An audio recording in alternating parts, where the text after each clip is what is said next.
What's the purpose of the pilot program?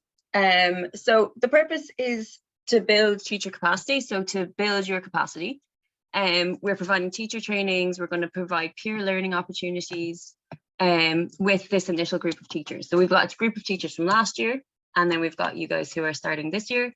And in the in-person training, we'll also be working on how we can link you guys to the teachers from last year so as you can share, support each other and also share experiences and issues. We're building and testing the bank of relevant resources now on our website. So all the schools who are taking part, you should be able to get into the website. We have a small section at the end where we will troubleshoot your website problems that may very well have occurred. So if you want to stay on a couple of minutes after, we can troubleshoot those with you, or you can send us an email afterwards. But we do have this bank of relevant resources, but we see those as like not like just dead and there and you have to use them even if they don't work for you. So the idea is that those resources are there, they've been developed by teachers, they've been developed by experts, but it doesn't mean that they're going to work for every teacher in every school. So one of the key things is giving us feedback and saying, hey, like this activity just doesn't work, and we're going to need, maybe do this, or I did this with my kids and it worked better. So that's that testing part. And we've also got a resource development group that I'll talk a little bit about later.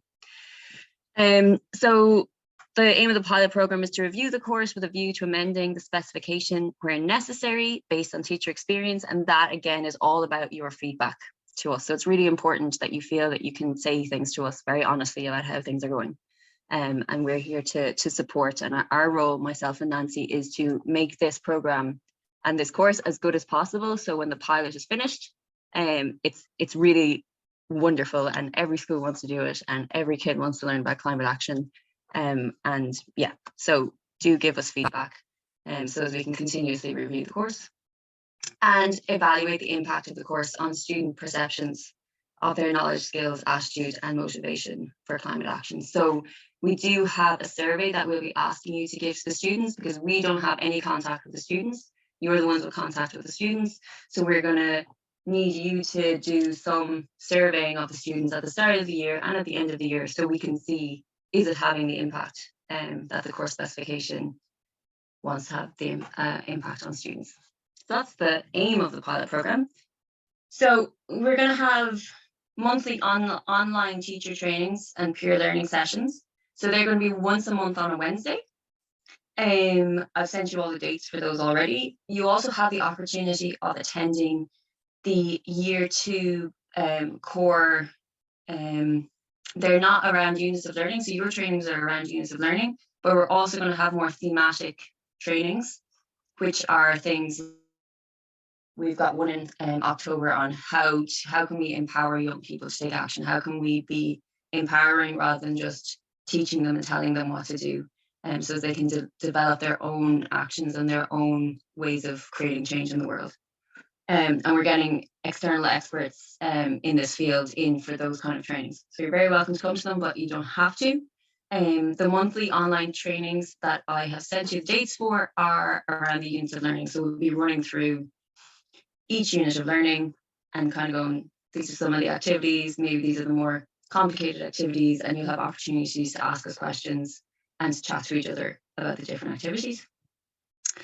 We're going to have 2 in-person residential trainings in September and March. So the first one is next week, and there'll be another one in March.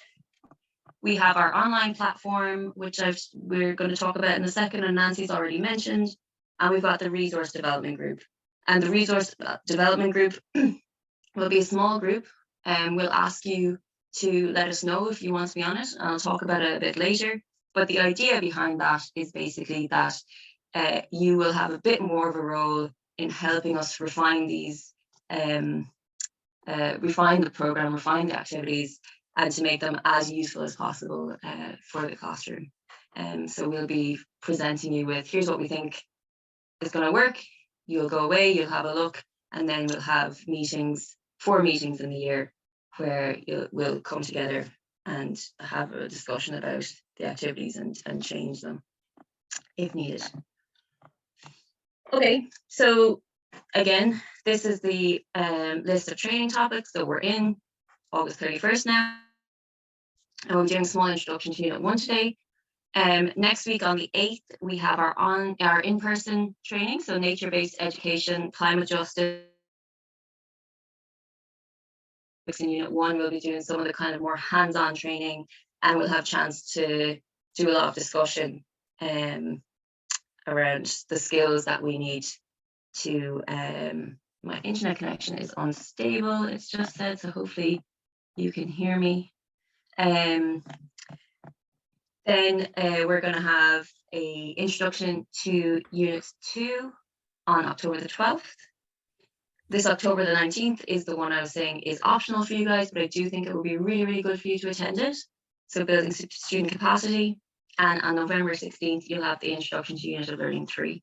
Clodagh's just asked about substitution. If your school is offering the course, we can cover substitution. So I've sent you an email and I'll send it again, which has a link to a form that you fill out just to say where you want cover for.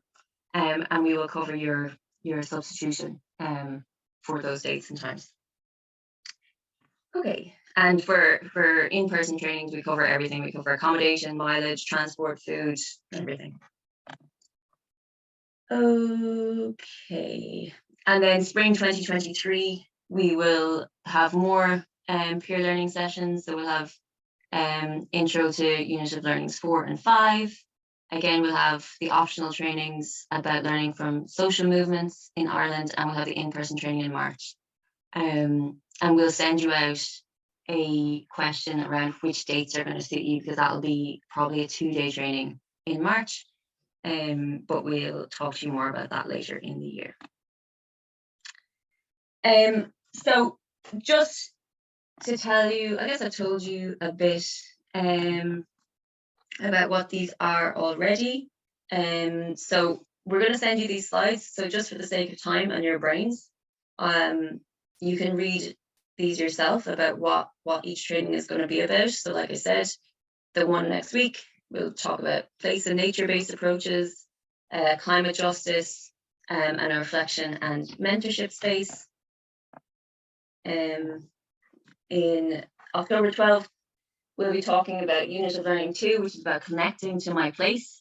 So exploring the locality to understand the historical, cultural, and environmental context, and supporting young people to connect to their place so then they can connect to these wider issues of climate change.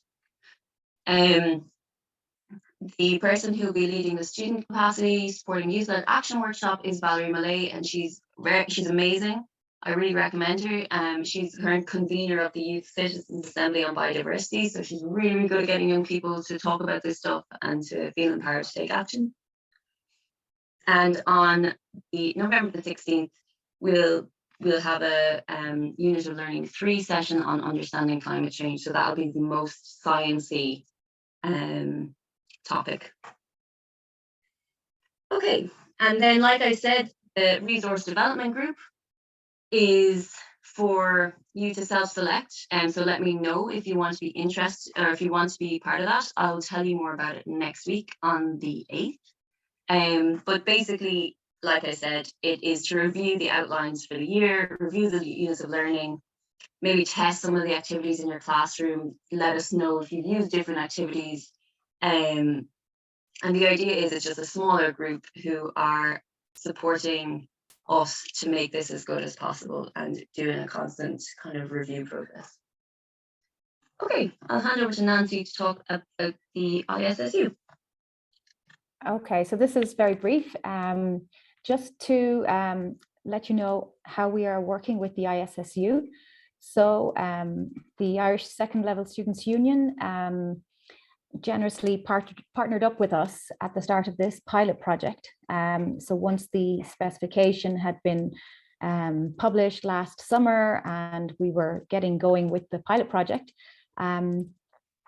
we needed their partnership so that they would help us house this project, as they are the bigger organization that has the governance and the administrative capacity to receive the funding that we basically have for this project, and also because they have lots of strong interests and links with climate action that they focus on. So very briefly, you may know they've been founded in 2008. and their membership is through the student councils in your school. So once a student council decides to join, all the students in that school are deemed to be part of the union. It's very much student-led, so most of them are all volunteers on different committees, lots of different students that are very engaged, very motivated, and very able to carry out lots of good work that we've touched base with quite a few of them. And right now, out of something like 720 schools in Ireland, secondary schools, 500 have already affiliated. So they're doing very good work. Next slide, please. So basically what they are helping us with is through their governance structures, and we have a sustainability officer. They have them annually. So Jamie McGillivon from Monaghan, I believe, is joining us as well on our advisory board. And they've had sustainability officers for the last 3 years, and the different things that they do in terms of climate work. Well, they have Education for Sustainable Development Advisory Group. They do different climate events, and now they're supporting this climate action short course. So next slide. And so basically through they're taking care of lots of the administrative stuff for us. So we liaise with them. So we do all the financial stuff through them, and all their governance part, and basically keep this pilot project running. So we're very thankful for their cooperation on that. And so I think we were just going to see if there's any quick questions. We're a tiny bit behind on time, but not too bad. But as I think Anya was saying, if you want to pop them in the chat, that can be good too.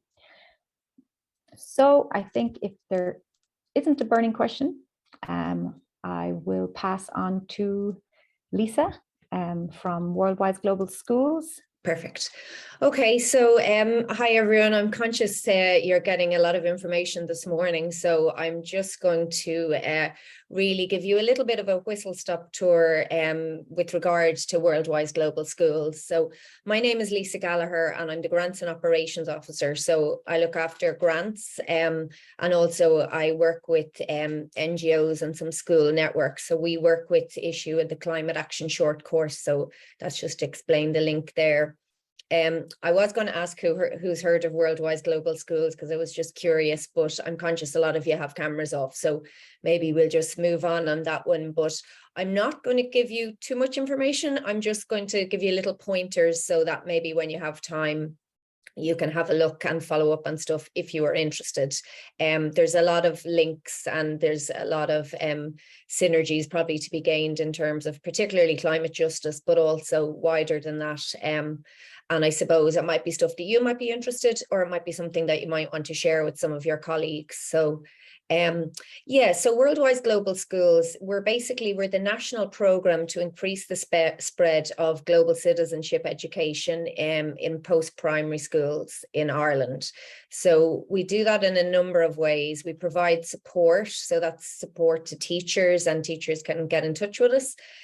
We supply training, so there's some trainings coming up. Again, I just saw a question there about recordings. We do record a lot of our trainings, so if you wanted to catch up in your own time on them, that's perfect. Again, I'm conscious that you're signed up to the Climate Action Short Course, so or you're certainly looking at that. So again, I know there's a lot of demands on teachers' time, so it's really only if you have an interest or you feel that this can help or complement. So another thing just that we do is provide funding. So we provide grants to individual schools. So you may be familiar with this if your school has a grant from Worldwide Global Schools. And we also provide funding to NGOs and networks. So that's just something you might want to look at. The funding has all been approved for this year, but come next April, we will be providing funding to help with global citizenship education. And I'll explain a little bit more on that in a moment. And in terms of resources, we have a huge bank of resources, and that's something I really want to draw your attention to. Again, I can show you that now.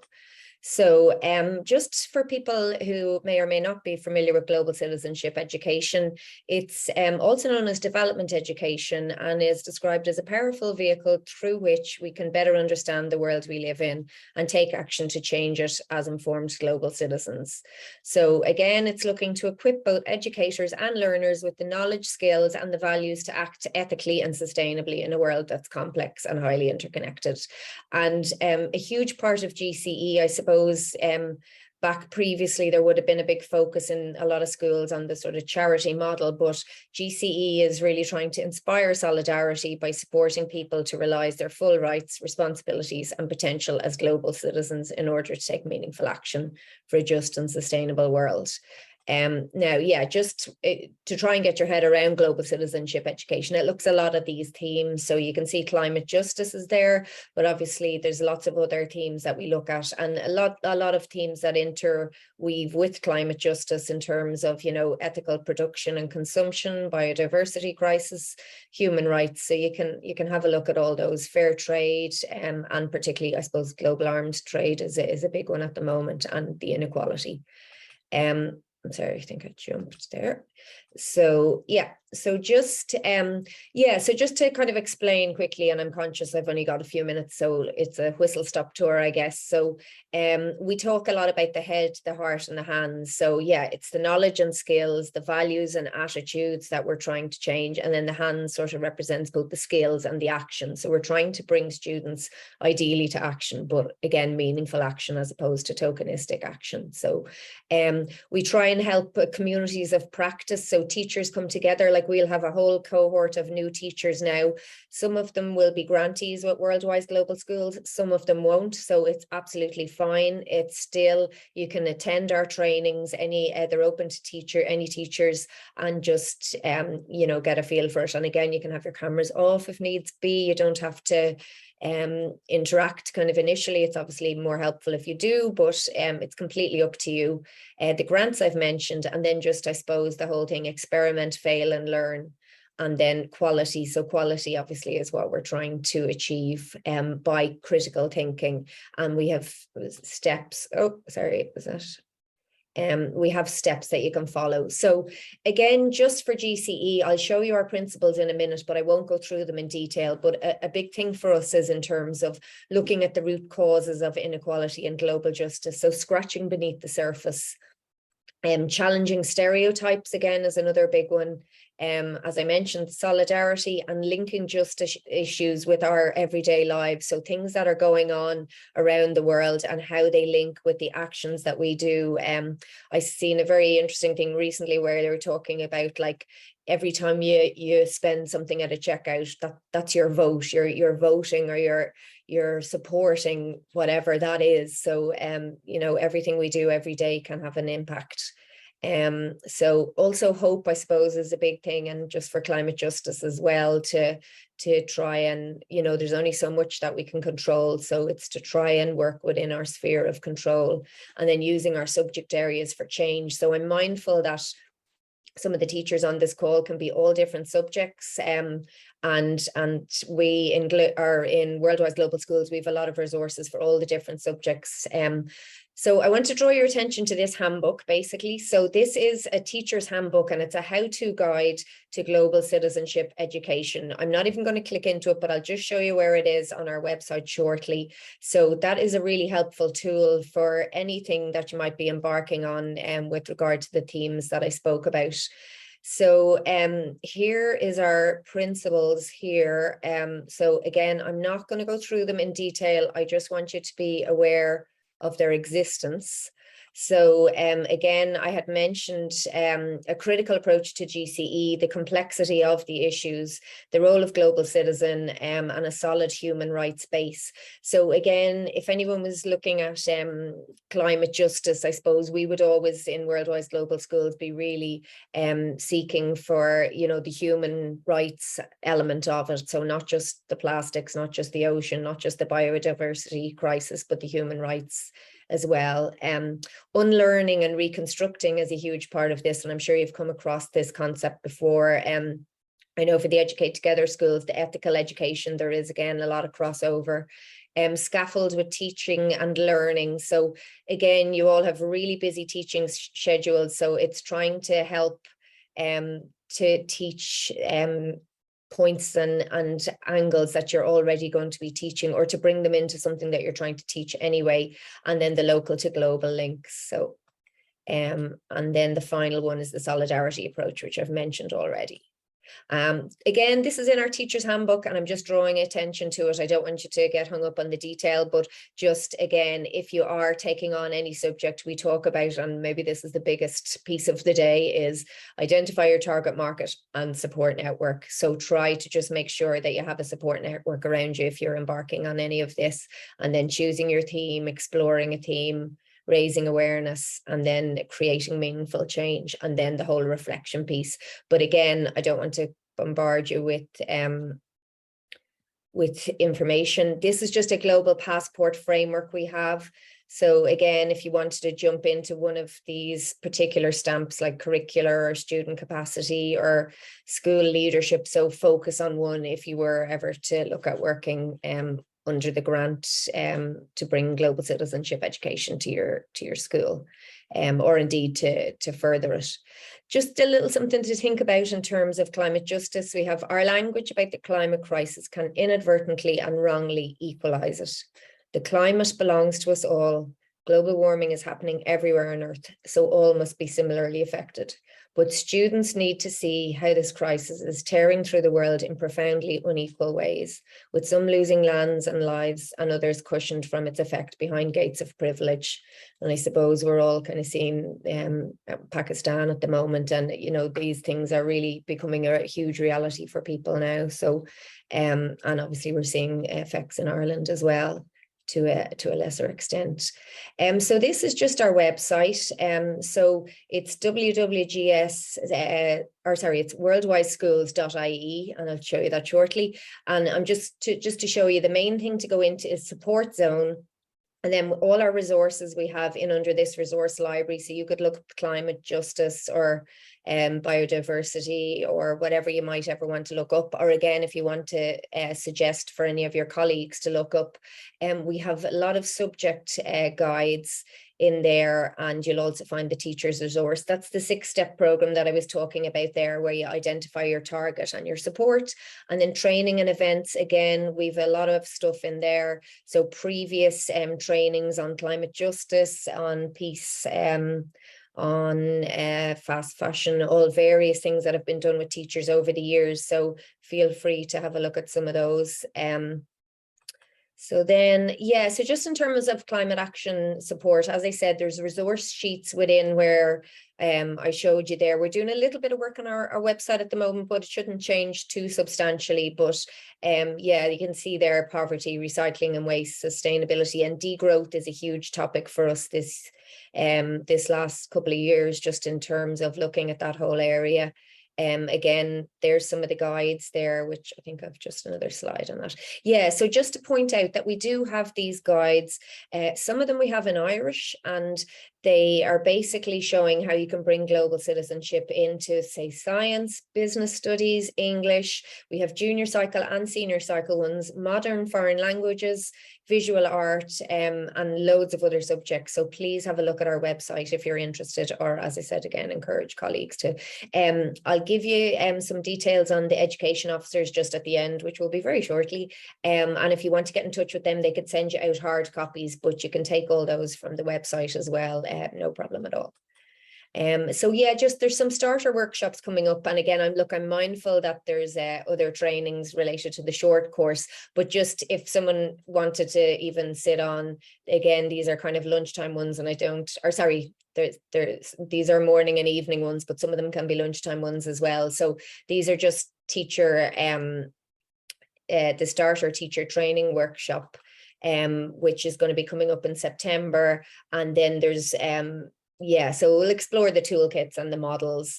So just if that was something you were interested in either for this year, or you just wanted to explore it for maybe next year, please feel free to register. You just go onto the website and register. And yeah, just if you want to follow us on Facebook and Twitter, and have a look at our website. You'll find plenty of information there, and you'll get a feel for different events that we be attending and promoting, or that will be linked. But as I said, there's a great kind of community practice there with other teachers that you will be able to take advantage of if you went on any of the trainings. And sometimes there's just simple teach meets where teachers are just coming together. It's not formal. It's just a chat of what are you doing, what works, this did work, this didn't work, and, you know, a bit of brainstorming. So again, you could link in with the education officers there. So yeah, that's just a sample of, you know, Loreto Convent and something that they did and how they worked on one of the stamps. So that's that. And then here's our education officers. So I look after the NGOs, but Sinead, Aoife, Laura and Lizzie, they look after the schools in the different regions.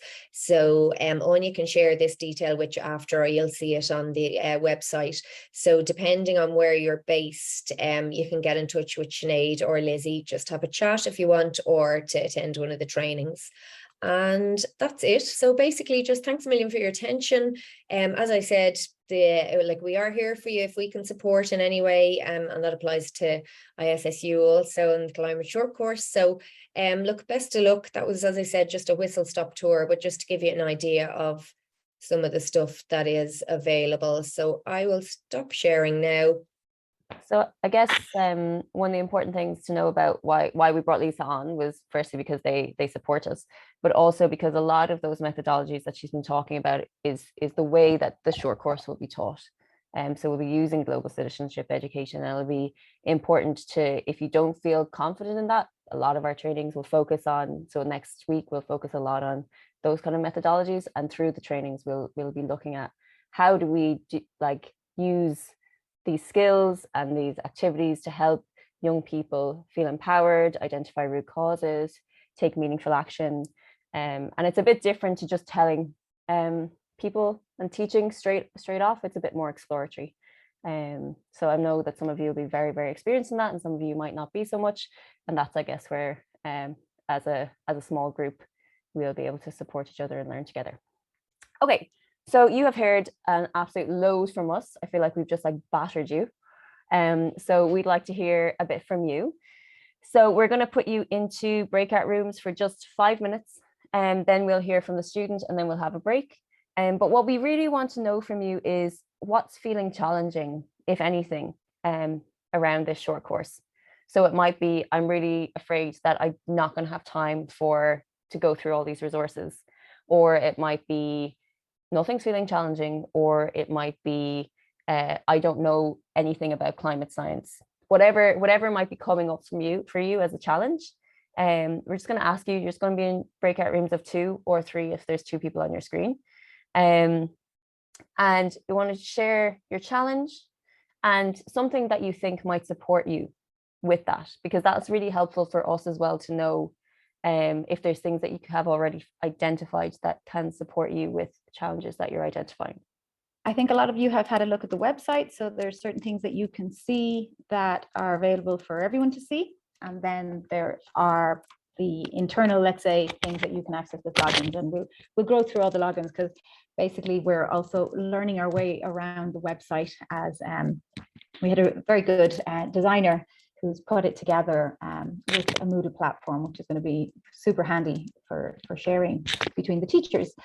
So we'll run through the course information on it, the teaching resources, the forum, and we'll also be posting these materials from the online trainings and the in-person trainings on the part of the website where you log in. So basically, let me go to the website. Can you see that? Yeah. As I change this to the screen there. So the website comprises of a couple of different sections with all the base material to read about the short course. So there's the obvious sections. I won't go through them all. The about us. The course is obviously the first kind of proper introduction. Let's see if it comes up, not too.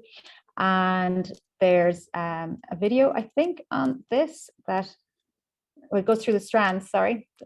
So basically it's the information part of the website, And here you can download the full specification. So anybody who's just coming across it first time obviously can get the information they need. And then the people who've supported the project. The teaching resources section, Anya is going to show you a little bit in a sec. So I'll just run you through the pilot program section, which obviously is just for these 3 years. So it just includes a bit of information as to how this is happening and how many schools we have at the moment. And in total, you'll be meeting, I think, most of the teachers next Thursday. And basically then people can sign up. So we want to see everybody that's signing up, for one, because the Worldwide Global Schools that are one of the donors, the funders for this project, they'd like to keep record of like the different educators and how they're using the materials, and this also helps us as well. But that doesn't mean that just teachers will be signing up. Anyone that's basically using it in an educational fashion can sign up for the project. And as long as they just, let us know what their purposes are, we'll probably approve most people, also to avoid spam on the forums. And so basically, when you come into the teaching resources, I think I'll just show you the login window, and then I can pass on. I am currently as guest, so basically here I would continue in case you haven't seen it before. And there's been a little bit of delay in us, some glitches when we approve, and it doesn't approve the logins. So basically here you've probably seen the screen already. So that's just the general layout of the website. So we're in teaching resources, you've logged in. If you do have any problems logging in, let us know, and we'll come back to you individually about that. So you get in here and you'll see first year climate action. You'll soon also see second year climate action, but here's first year climate action for now. And the first thing to show you here is downloadable resources. So when you come in here, here's everything you're going to need for year one. If you scroll down to the very, very bottom, you're going to see the outline table of units 1 to 4. So that is an outline for your entire year, including all the activities. And I'm going to show you that in another little while when I go through unit 1. But just so you know, at the very, very bottom is your outline for the whole year. At the bottom, at the very top, what you have here, so you can make everything, if you click these little arrows, everything will nest in. So this is a taster unit. So if you run taster units in your school, this is kind of a little bit of everything for students to, I guess, choose their subjects. If you're not running taster units, ignore that and scroll down to first year unit 1. And in this, you have everything that you need. So you're going to have the outline of what you're doing that week.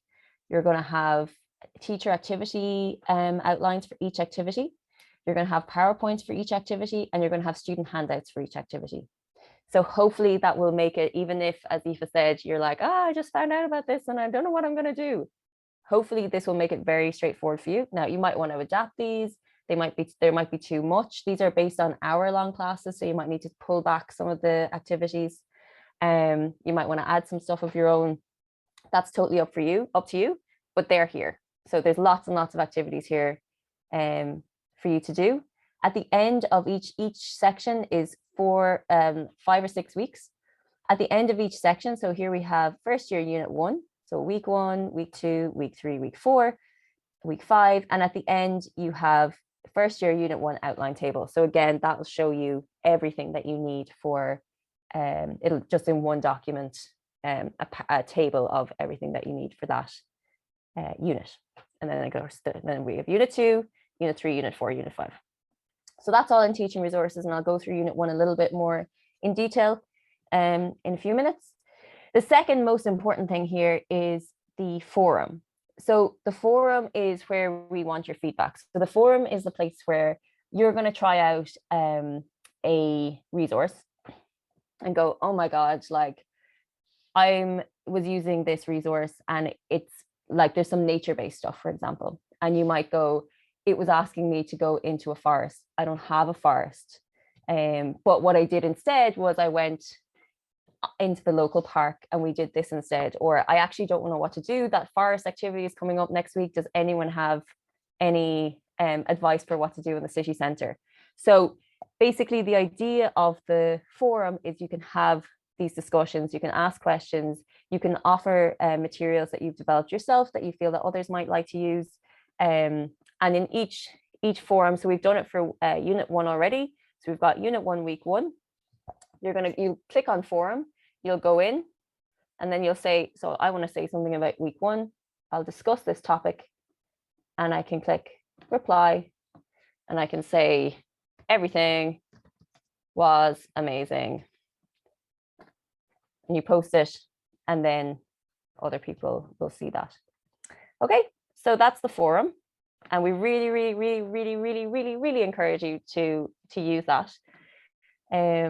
And as soon as you post in one, you'll get notifications. You can also say that you want to subscribe to the forum. So as you get notifications about everything that's posted, that's up to you. You may or may not want to do that. And the last thing that we have is the pilot teacher training materials folder. And that's where we'll post things like this recording, the slides from here, anything that we use in the trainings. So you can go back and see them whenever you want. So Maya will be joining us in a minute or two. Yeah. So Maya is a 5th year student at the Cork Educate Together school, and she is part of SCAN, which is a Student Climate Action Network. Nice. Hello, Samaya. Hi. Welcome. Good to see you again. Good to see you too.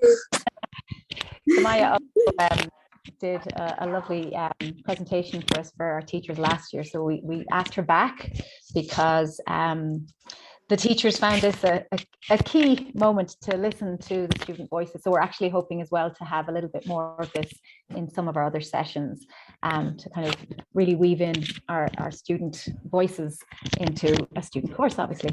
So Maya, I was just telling them you're a 5th year at the Cork Educate Together school, where this pilot has been running since last year, and you're also part of the Student Climate Action Network.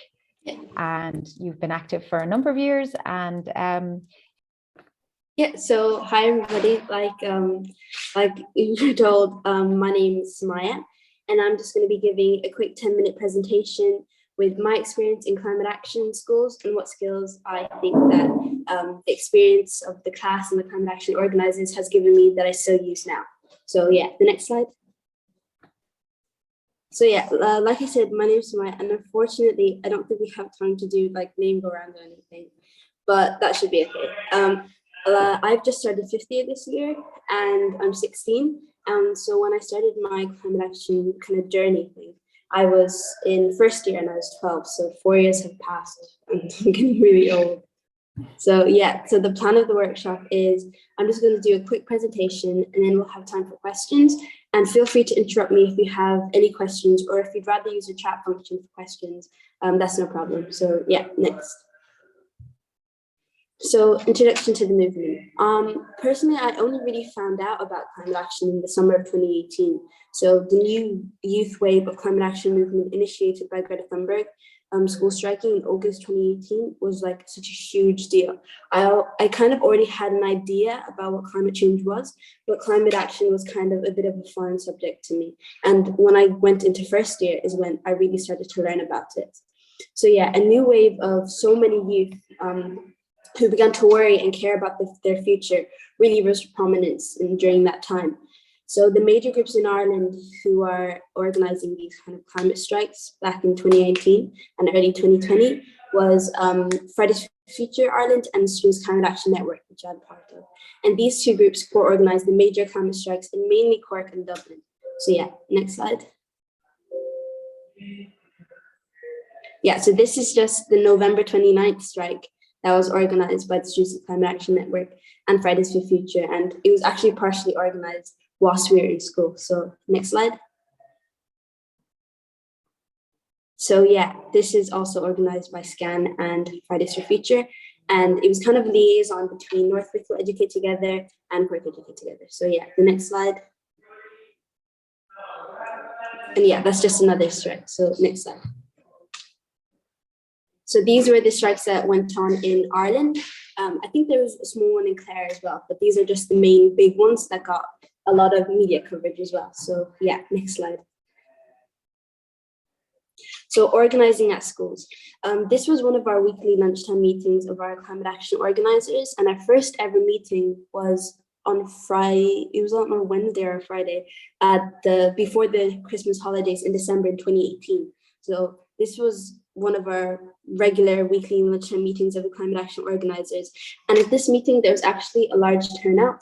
Usually there was around 7 or 8 of us, 8, 7, 5 around sometimes, and it just kind of varied. At this meeting, we were a group around 12 to 14-year-olds at that time who just wanted to make change with the help of one of our amazing teachers. We did that. We like teacher volunteering and helping us out whilst we were doing it was just so beneficial because there were so many things we didn't know and now we do. So I'll be talking about that later on as well. So we felt empowered and motivated enough to make change, and we planned for around 300 people to come. So this was when we were planning for the March 15th strike. So we thought around 300 people max would come. And can you imagine it when we saw 5,000 people were there? It was crazy. So yeah, next slide.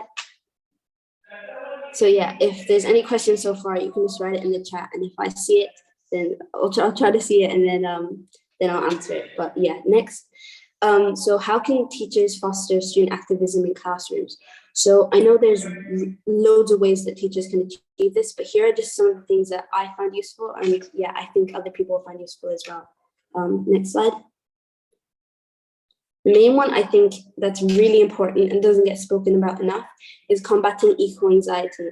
So I know now that eco-anxiety is at an all-time high with teenagers and youth and everybody. So we really don't want that to happen because it can really damage mental health. So a survey was carried out across all social media and in organizations, and the respondents across all countries were worried about climate change. So 59% were extremely worried and had severe eco-anxiety, and 84% were at least moderately worried. So we need to make sure that we can combat this, and the way that we can is by combating obliviousness. So I'm going to talk about that in the next slide. So yeah. So yeah, that was just one of the surveys that was carried out. And yeah, by building optimism through reliable information and climate adaptation is one of the ways to allay fears, as the expert. So yeah, that's one thing that I'm going to be talking about in the next slide. So as I mentioned in the slide before, obliviousness could lead to eco-anxiety. If you may have heard of the phrase, no news is good news, I've met a lot of people who agree with it, but I can disagree with it more, because by combating obliviousness, you could help prevent eco-anxiety. So making sure that students are well informed and are showed reliable information of worldly events, but not just informed with like a skill-based thinking and a critical thinking mindset. So making sure that when they see a problem and when they see the news, that they're not just faced with a rush of worry, that they're faced with a kind of critical thinking mindset that's saying, okay, this is the problem, and these are some ways that we can fix it. So yeah, that's what I'm going to be talking about in the next slide. So I think, in my opinion, this is one of the most important things I learned about in the Climate Action short course and in Climate Action Organizers. And not only did it help me in my other subjects like history and English for my writing, it really helped me in my day-to-day life. So after learning it informally in climate action class, just as a talk, I began to look in the news. Like when I would look in the news, I wouldn't kind of be rushed with a little bit of worry or whatever. Of course, I'd be a bit nervous, but in my head, I'd be thinking, what can I do to help solve this, no matter what scale? And I think that's what is really important for teachers to tell the students when they are learning about climate action in the classroom. So yeah, that's, I think, is a really beneficial thing. So next slide. And this is the thought process I was just talking about, this ideal. When they see, as soon as I learned about, let's say, overfishing, I had to take action. And this is how I think I can take action, by making posters and sharing information to people about how harmful overfishing can be. That's just an example. So I believe that is really beneficial to do practical tasks in class in the climate action short course, to help us come up with ideas for solutions for simple everyday problems. So like an example, as soon as I learned that our school didn't have like a composting bins or recycling bins, I had to take action, and these are the ways that we can do it. So yeah, next slide. And this, I think, is one of the most important things like ever.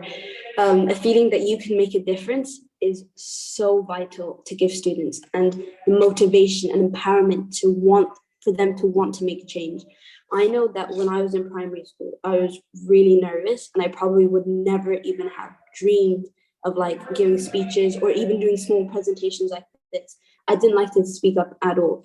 But like until first year, when I started sustainability and the climate action organizers, that's when it really changed, because the teachers I was working with and the teachers who were helping me in my climate action organizers saw more in me than I saw in myself. Because like teenagers and young people, usually confidence is a bit low.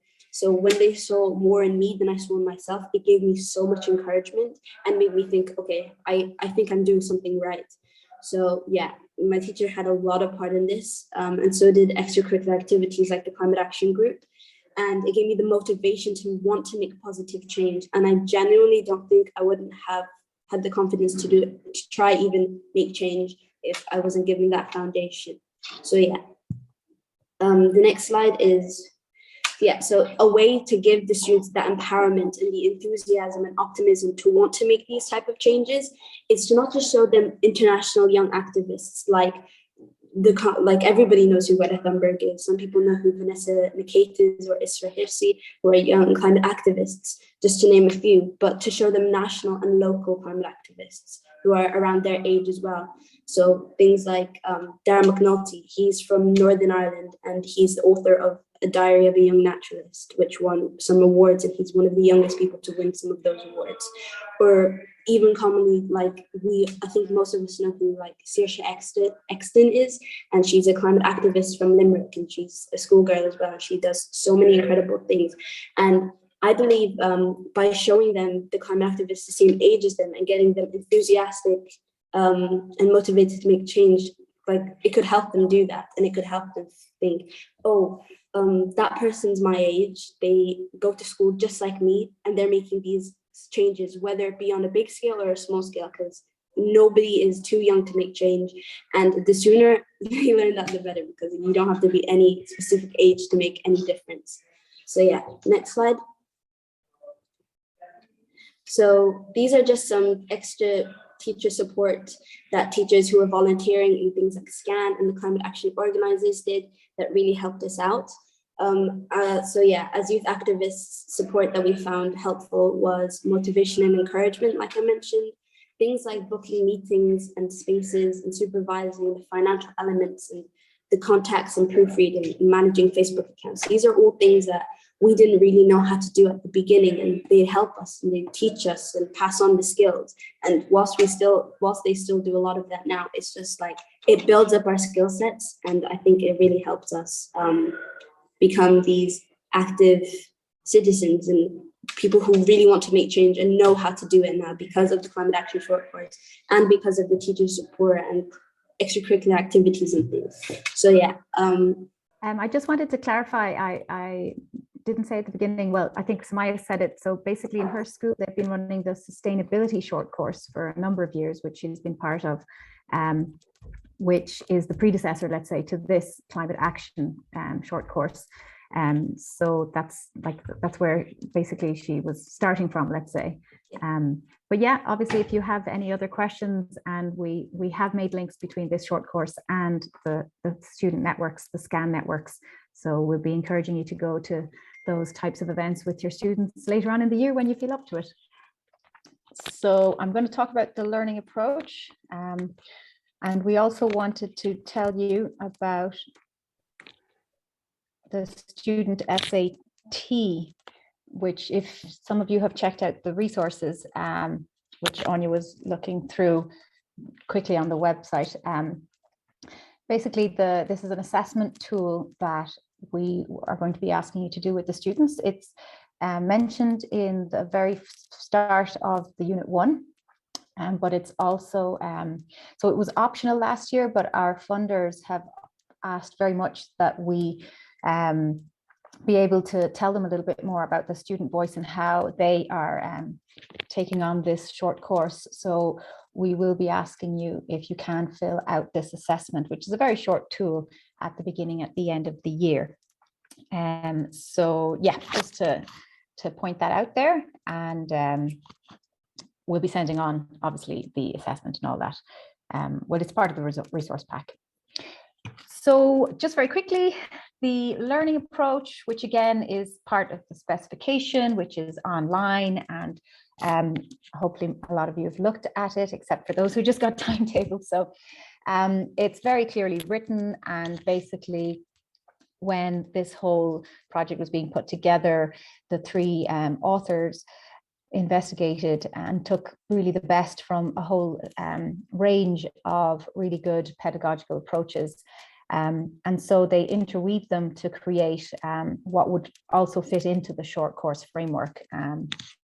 So there was, there was a lot of thought behind it. So some of them that you saw there, as Lisa was telling us, the global citizenship education is really at the very core of most of the pedagogies here. But we've taken elements from kind of community education, from youth organizing, which gives a really good kind of slant to some of the activities, and really kind of can engage young people, as Samaya was telling us. Education for sustainable development, nature-based, which you're going to be having a go of next week at the in-person training, and some youth arts and creative learning. So all that is part of different parts of the units of learning that we're suggesting for use for first year. But we're also very open to you obviously having to adapt them and use them in different ways as you see them. So condensing down the three basic bullet points that we center on, which are kind of like the core of all those approaches, is that we have always got a holistic learner-centered education approach, so that we're starting from the student point of views, we're thinking about their feelings, their experiences, how they can participate in decision making and in the co-learning and creating the actions that the whole course is centered on. So in first year, there may not be such a strong focus of doing actions, especially outside the school, but they could be taking small actions within school. Democratic citizenship, this is definitely the part about the taking action, as Samaya was saying, very much with critical reflection, democratic participation and informed action. So all that really helps to, as she's saying, take positive steps on eco-anxiety, so that people know what they can do and they feel useful and able to respond to the climate crisis. And approaches that build students' sense of belonging. This one has been already seen in research to be key to be able to make change in people. So we very much strongly focus on them finding their connections to their place, nature, community, from the local to the regional, and finding, a sense of community among themselves as young people as well as they organize together. And this is also a core part of the learning approach. Okay, so I think then Anya is going to just go through the first unit of learning a little bit. And again, don't panic, because you will be acting them out as such in some of the workshops next week. So you'll get to experience them a bit. So I'll leave it with Anya. So what we're going to do is we're going to start looking at the outline. So remember I said when you go into teaching resources, you scroll down to the very, very, very bottom, you will find the outline for the entire year. So we're just going to look at unit 1, but there are 4 units of learning. And this is what it's going to look like. So you're going to see, first year, unit 1, introduction to the short course. So that's week 1 here. Then we've got week 2, etc., etc., etc. So the unit 1 is about introducing you to the short course. So the first week is the welcome and what is climate action.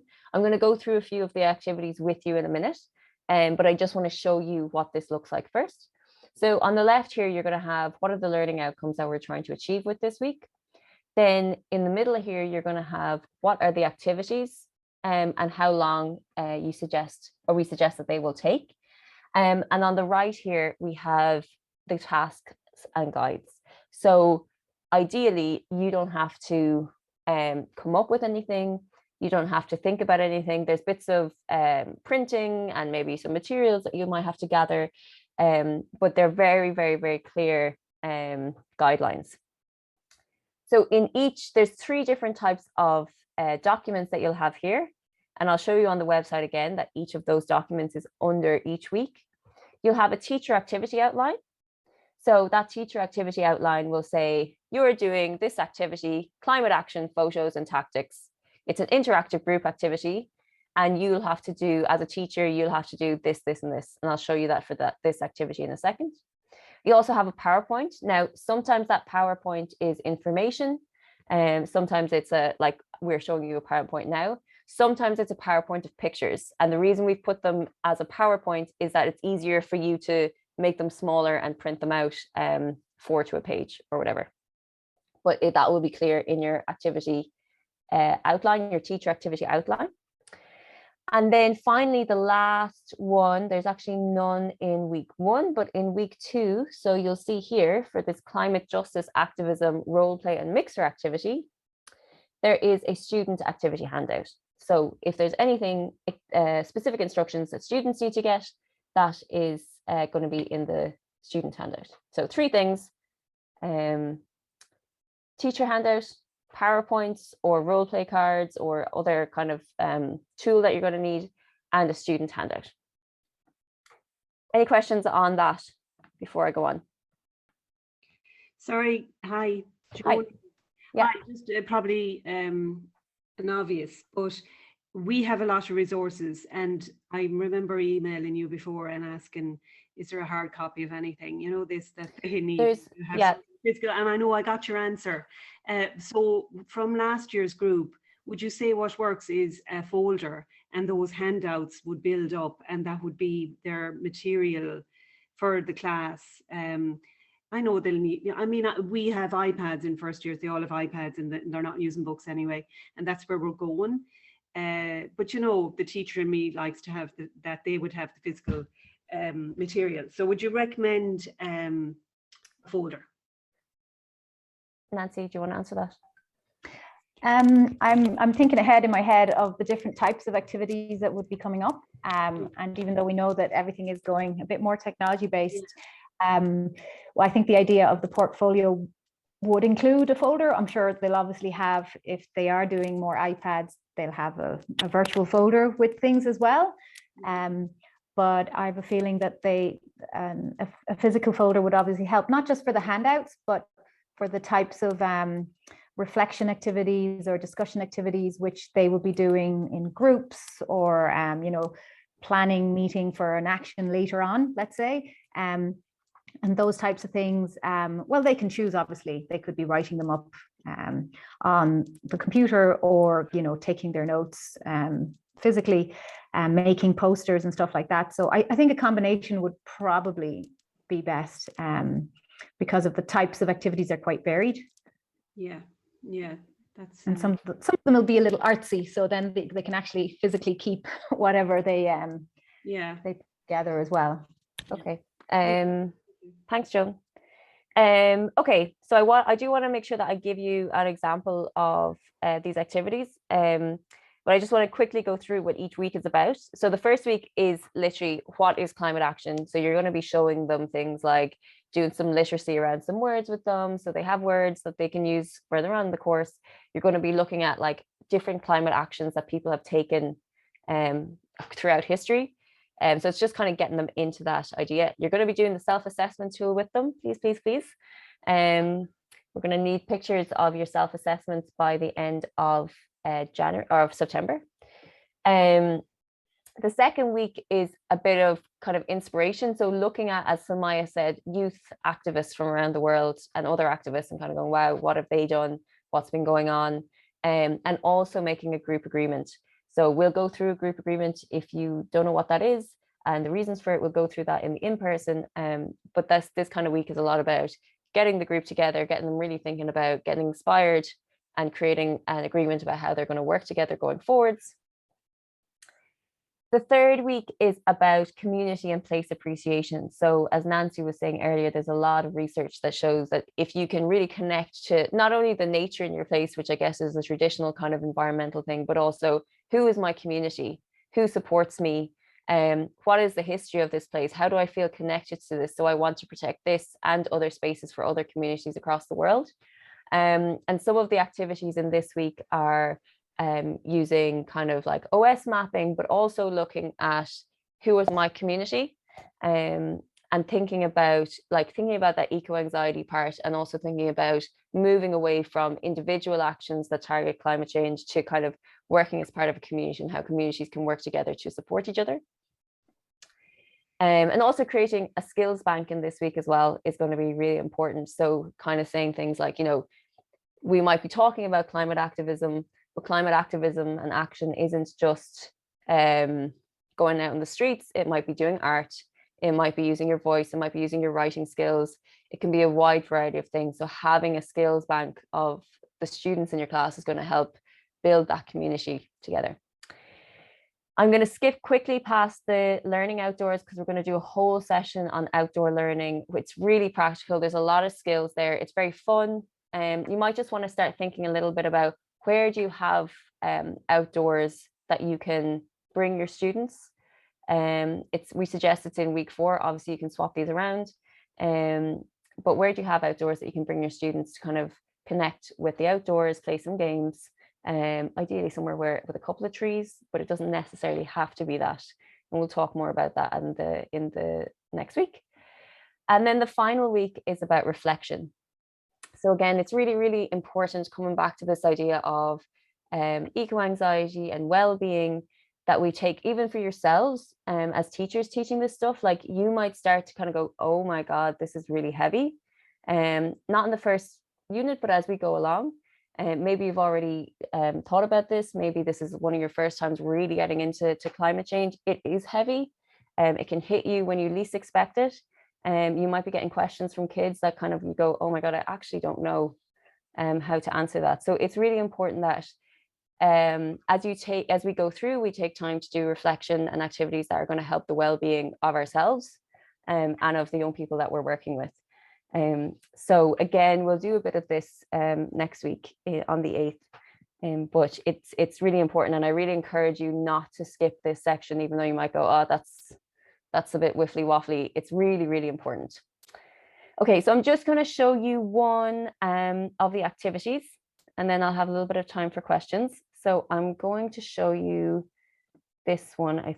Yes, this one. So the week 2 climate justice activism, role play and mixer activities. And I'm going to show you that because we have a teacher activity outline and these role play cards that are on a PowerPoint, and the climate justice activism student handout. So we've got a student handout, a teacher activity outline, and the role play cards.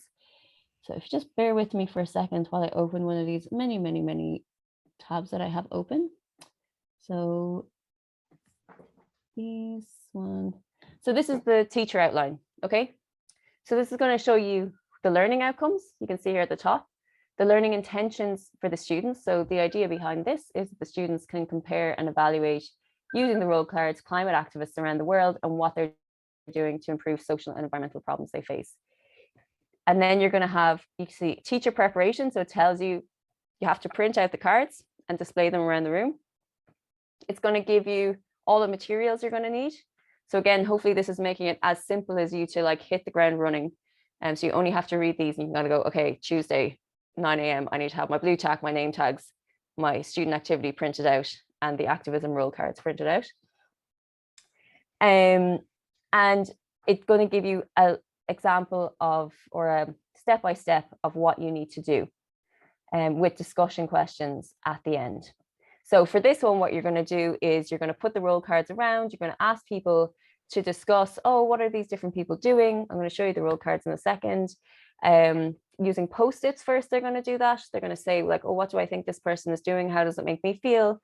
Then you're going to have a conversation around that, a discussion, a class discussion. And then you're going to give each kid or each student a role play card.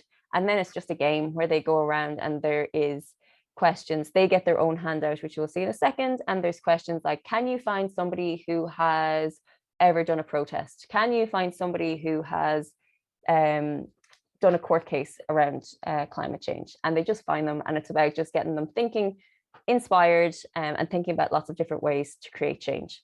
So that's your teacher outline.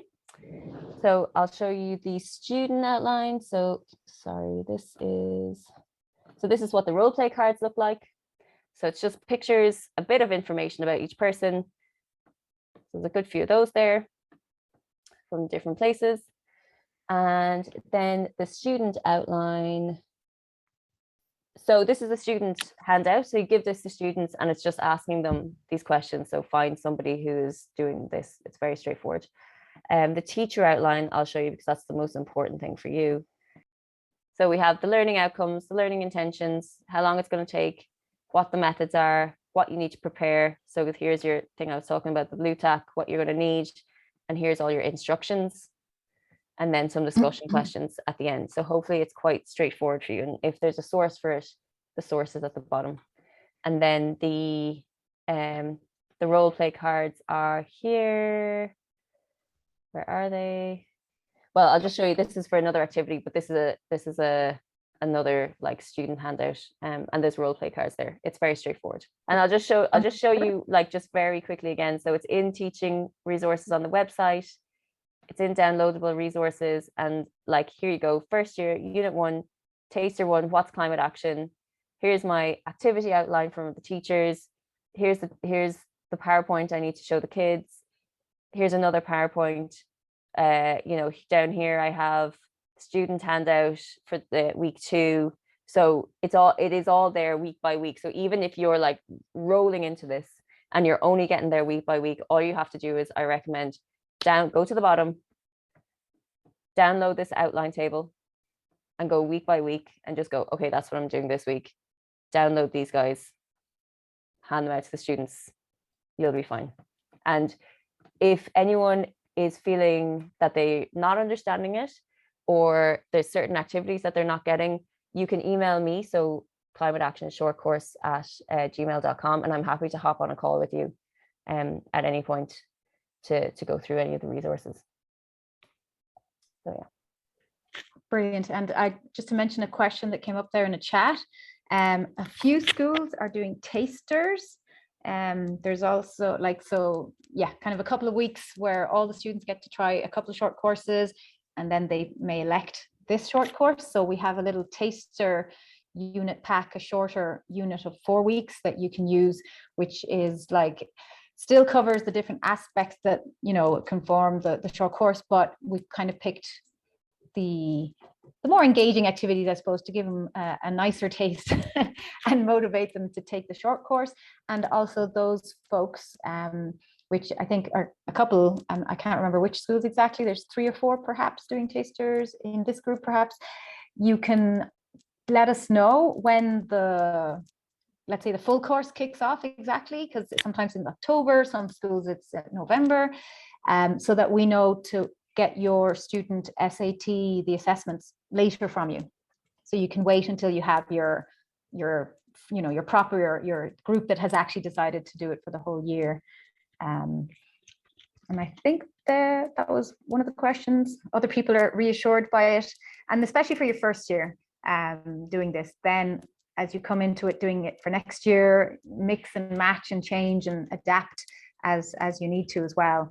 And each school and every group is different, so you probably need little adaptations along the way. So we just want to mention the last 2 things which are very important, which is the features of quality and the assessment, which is also in the specification document. So there's it's all referenced in the one place, so there shouldn't be a problem there. And basically I'll just mention them here. We really would like you to take a good look at reading them, and then we can also address like particular concerns or questions about them as well at the in-person training, because we'll also be able to share the experiences of the first group of teachers who are going to be there with you as well. So that's going to be a really interesting part, because you'll have kind of live on experiences to learn from next Thursday. So basically the assessment that was also consulted with the different advisory groups, including the youth groups. You know, they approved of this assessment. So it's really based on an assessment for learning. So it's really about the relationship between the teachers and the students and their day-to-day interactions, and that will feed back into their assessment. So it's very personalized in that sense. And then the student portfolio, which, as I was mentioning to Joan, I feel it would work good if there is like a physical folder where they're keeping some of their materials, and then obviously a lot of digital materials as needs be. And from this portfolio of the students, where they can input their reflections, etc., then they can pick out particular work on that for the teacher to give back some written or digital feedback. And to assess these, I'll look through the features of quality very quickly in a sec. And then along the course of the year, there'll be one class-based assessment, which is, you know, flexible in time, which depending on what part of the year you wish to do it. And again, they will show, they can choose one piece of work about an action that they've planned with others. So this will be like towards a more advanced level when they are in probably second, third year. Okay, so the next slide. Oh yeah, features of quality. It's a bit dense and it's a bit hard to read on the screen. So just to point out, actually, don't worry about that link. That's where it's on our Google Drive, but it's all part of the document on the online specification. And it is there in a kind of increasing expectations from right to left as such. So you can read through how they're improving in terms of reflecting on things, thinking about the different issues that are coming up, how their action, taking action is changing, and the cooperation. We have a strong emphasis on the whole group action and group cooperation and how they're making and planning decisions together. So then that can be used for that. And again, any particular questions, or we'll be able to confer with the other teachers and see how they've found this so far. And we really want all your feedback on this as well, because the whole idea is to keep feeding into and improving this course. Okay, well, I think that is the communications. I think Anya will say something very quick on this, just not to keep you a little bit too much over time. Yeah, so very, very quickly, the main place we want to communicate with you is on the Moodle forum. So if you've got reflections for us, please put them there. You can also obviously email us directly if you've got any problems. We will be making a Google email group, so we just can send you kind of like blanket emails. I will be sending you an email next week, and if you get it, I want you to respond to it, but I'll send more information in that email about how you want to respond, so don't worry about that yet, but just to let you know. And we'll also we do have a low volume WhatsApp group, and that WhatsApp group is literally just for, hey, there's a training on in an hour, just so you don't forget, here's the link in case you missed it in your emails, or something like that. So it's really, there'll be a link, we'll send you an email or a link in the email that we send you after this. But yeah, very low volume. Join it if you feel like you're the kind of person who will miss out on emails like that, and a WhatsApp group where we send you links would be helpful. Yeah, we'll just emphasize again, well, we sent you the SAT link, which some people started filling up at the start of the session today. And we'll be emailing you the link to where the workshop materials are, including the videos and the WhatsApp link, etc.